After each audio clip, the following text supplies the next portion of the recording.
During this past World Cup, there were a lot of penalty shootouts.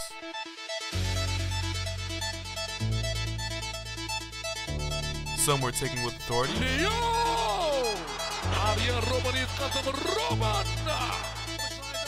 and others were not. There is a common mistake that 95% of soccer players make when performing a penalty, which is how they strike the ball. But let's not get ahead of ourselves. Stay tuned to learn 3 important steps on how to never miss a penalty.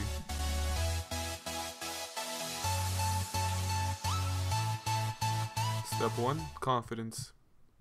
It may seem a bit obvious, but if you lack confidence, how are you expected to score a penalty if you're not even sure you could do it?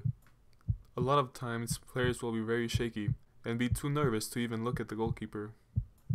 Believe me, everybody gets nervous when taking a penalty, but try not to let your emotions control you. And don't be afraid to look at the goalkeeper. Let him know that you're ready to take the penalty, and then maybe try to do something to intimidate him or throw him off.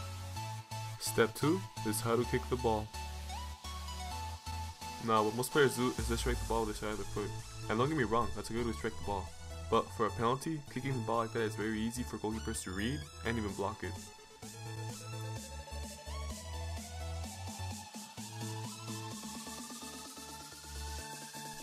The way you want to strike the ball is with your laces.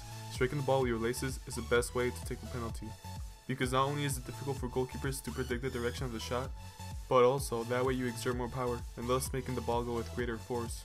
And if shot with enough power, the ball will be in the back of the net before the goalkeeper is off the ground. And if the goalkeeper manages to catch the right wave and even gets his fingers on the ball, the force of the ball will be too great for the goalie to push out. So instead of the ball changing directions, it will just keep heading towards its original target, which is the back of the net. That's why throughout his whole career, the great Pele never missed a penalty, because he said he always shot the ball hard, low, and to the sides, which leads us to our next step, placement. It's okay to have a preferable side when taking the penalty, but make sure you practice shooting at all sides. For example, if you feel comfortable shooting to the right side of the goal, make sure you also practice shooting to the left and even the middle, because that way you'll have a better feel for the ball, and thus making your shots more accurate and having more variety with your shot placement. Also, if you always shoot to the same spot, goalkeepers will notice your preferred side, and if you don't switch it up, they might even have a chance to block it. So make sure you mix it up once in a while, to always have the element of surprise. Another thing to keep in mind is body positioning. Make sure you lean over the ball when striking it, because if you lean back as you kick the ball will go higher and possibly missing the goal. So try to maintain the ball as low as possible. The most height you want to go for is around waist height, because then if you accidentally kick the ball in the lower portions or lean back, the ball will most likely stay in the frame of the goal. In contrast, if you aim for the upper 90, chances are the smallest mistake can make you miss the target completely. One final tip is to go with your first instinct, and by that I mean decide what side you're going to shoot before making your run and stay with it. Because if you're making your run up and still deciding whether to shoot left or right, it really messes up your concentration and you will mess up on striking the ball and missing or making the goalkeeper make a textbook save. So remember, decide before you run. And that's how you take a penalty.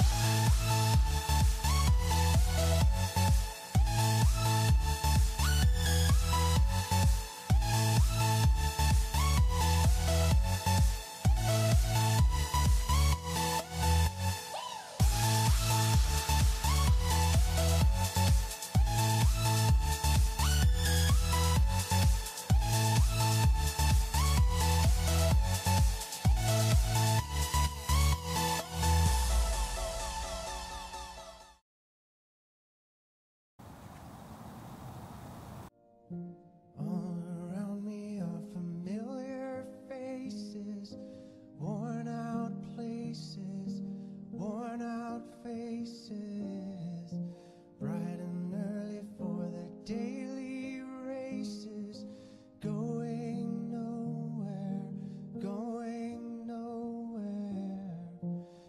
Their tears are filling up